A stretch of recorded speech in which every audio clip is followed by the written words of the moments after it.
be looking at this part here. We're going to try and model this as effectively as possible. Now you can see that in terms of the structure, it's quite a basic base part here. We've then got this basically two lines with a fillet. We've got a rib over here and a hole that has been extruded out with some M6 counterbore through holes by the looks of it, or socket screws. So let's begin. Where we're probably going to start is by making this main base part. So if I head over, let's go on our front plane and let's click on sketch like so. Let's go normal 2. Probably going to start with the center rectangle by pressing R on the keyboard. Get that lined up there like so, and we want our part here. It is 64 in height, I believe.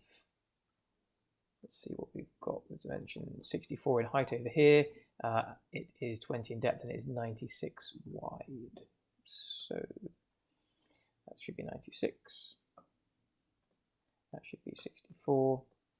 And then we want it to be extruded in a second. But first, I want to just sort this out here.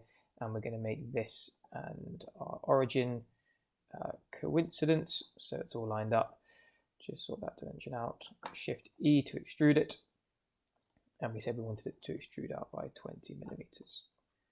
Just like so. You can green tick that.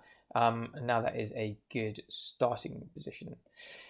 Next, we are probably going to want to look at this profile here. So we can see that we've got a radius 15. We've got this angle of 45. This point goes out 146 and 64. So let's start by drawing two lines and getting that radius sorted. So on our right plane, S followed by clicking there, N for normal 2, L for our line tool from here, draw out and then draw up, and then we're going to want a sketch fillet. So Shift F, click once, click again, drag this. We probably want that to be 15 if I remember correctly, which it should give us. Perfect. Okay, so this part is slightly constrained, quite a lot to do. So the next thing, let's sort out this center line here. So we can get our line tool by pressing L, Q for construction, and we can draw this out like so, just a random length. We do know though that this is going to be constrained from here to here. I think, let's go back, 146 by 64. So 146, and it's going to be 64 up from that origin point there. 64 up, or the baseline, doesn't really matter. Okay, so that's looking all right.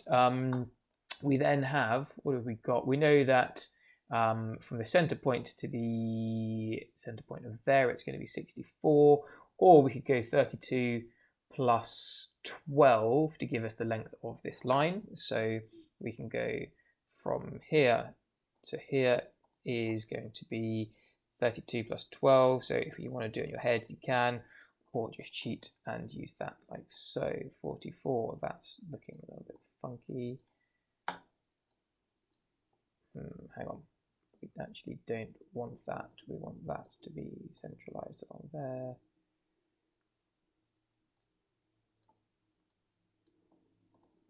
Let's just get rid of that for a second. Drag that line a little bit longer. Okay, so we now know from here to here it's going to be 44. Okay, good. So from there, let's go back to our part. Let's have a little look at what we've got. We've got that center line we've done. We know this part here. We know this from here to here is 64. So we can come back onto here and I can click my dimension tool, which I'm on, from there to there. That will give us our radius. If I go past it, that will give us our diameter, and we can make that 64 like so, which is looking good. We've still got quite a lot that can move. So if we get our angle next, this angle is 45 degrees from here to the center line. So if I go D, dimension, click from there to there and make that 45, all of a sudden it is all constrained and everything is black, which is what we like to see. Okay, so that is that part there. Next thing we can do is we can extrude this out. Now there's a few different ways we could do this, but if we go up to our extrude tool, we can use the thin tool and we can click on here, here and here, and it's going to basically give us an option. So we want to flip that round, be facing back down, and it is going to be a thickness of, what is it? It was 12 millimeters there. And in terms of its width, we can see, what have we got width-wise? It is going to be 64 in width because it follows it all the way around. It's that wide part there, isn't it? Sorry, that's my fault. So 12 here by, sorry, that needs to be 64, and we're going to make that symmetric in a second. That is 12. What am I doing? That should be 64, and we want to make that symmetric just there, like so. Okay, and that looks pretty good. We can merge that. Green ticket. Okay, we're in a nice place. Next thing we need to do is we need to make sure that we've got this rounded section over here. So I'm going to go and get my fillet tool, and I can use a full round for this, which is quite useful. First face can be this face, second face can be the other side, and then third face can be here. And that should give us a full round just there like so, because we know it was 64, and on our drawing, obviously that is a diameter of 64 as well, so it has to be a full round. Next thing we can do is we can, what can we do next? Let's have a little look. We can add a little circle on the front. So we're going to be adding this circle part here and extruding it down. So that circle needs to be 52 in diameter. So if I get this face here, press S, C for the circle tool, drag over there, and that will give me my center point. That needs to be 52, auto dimension. I can then press Shift E, and that is giving us a thin still. We need to make it solid.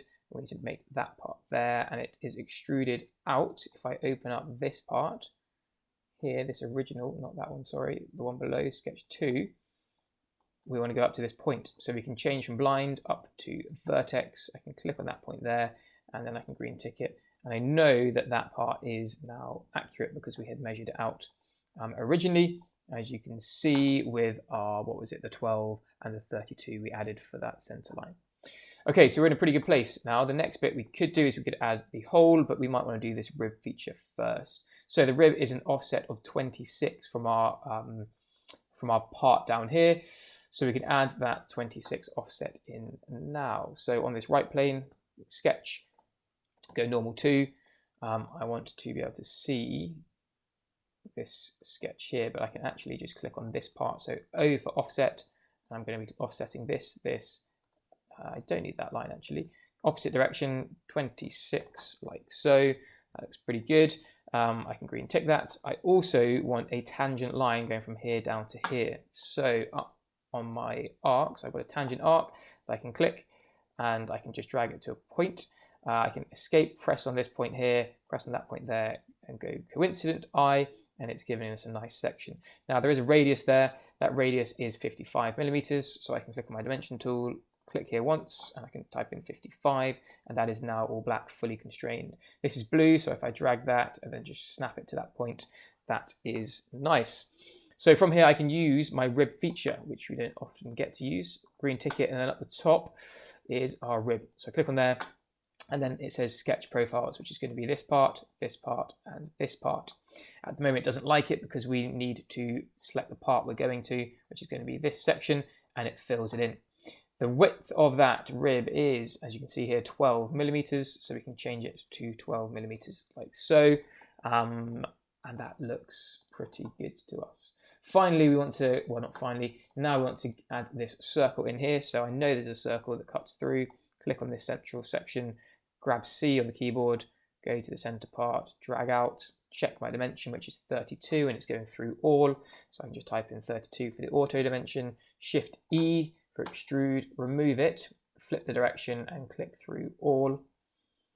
Flip the direction, there we go, green tick that, and our part looks pretty good. Last modeling bit to do is we need to, or penultimate, sorry, is we need to add the hole and the fillets. So we know that the holes are 32 up and 18 in. We want to do it by the center point though, so 60 from the center. So you'll see 30 out and 32 up. So I can add onto that plane there. If I click on the plane, sorry, click on the face, press S, and then I want to get my point like so. Click, go normal 2, so I can get my dimensions. D for the dimension tool. I want to go from this center point to here, and we're making that 30, which was half of the 60, and it's going vertically from the base up 32. That was pretty close. That is good. Now I could mirror this if I say I wanted to, but I'm actually going to mirror it once I've done the hole. So go up to the whole wizard up here, which is very useful. It's probably got mine selected, I'm hoping. It has got it selected. So I'm going to go counter bore. Now it tells us we want a M6 counter bore that is going through all, and that will basically give us our dimensions. So M6 clearance, normal, sketch points where the holes are. There is the hole. We're going to be going up to next, which is perfect rather than blind. Hole start is going to be this plane here, and it gives us our point, and it will do all of this automatically for us all the way through, which is good, and we can green tick that. Now from there I can mirror the parts, or the feature, sorry, so I can click on mirror. It's going to ask me if I want a feature to mirror, which I do. The feature is going to be the hole, and the mirror plane is going to be our center plane, because we've centralized everything, and it should show across. Good, green tick that, and we are in a good position. So last thing to do is add the fillets. What size fillet do we want? We want it to be a 2mm fillet. Okay, so we can go up and we can click Shift F on the keyboard. In order to do this quickly, let's use some faces. So we could use this face here, use this face here probably. That's all the way around, all the way down. Is it going to let us do that at the same time? It's not, so we're going to cancel that one. Green tick that, and then we'll just add another fillet for this section here. So Shift F again, click on there, rotate around, click on here, and that has given us all of our fillets there. Let's just double check. It's going down, up and around, down, and we've got those there, and there are no others. Good. So let's get rid of our planes and add the material. So the material is still 4130, and it should be 2.308. So right click, assign material, type in steel. Is it going to give us it? 4130 just there, green tick. And then if we select our part, 2.308 is our weight. So stay tuned for the second part of the video for iteration 2.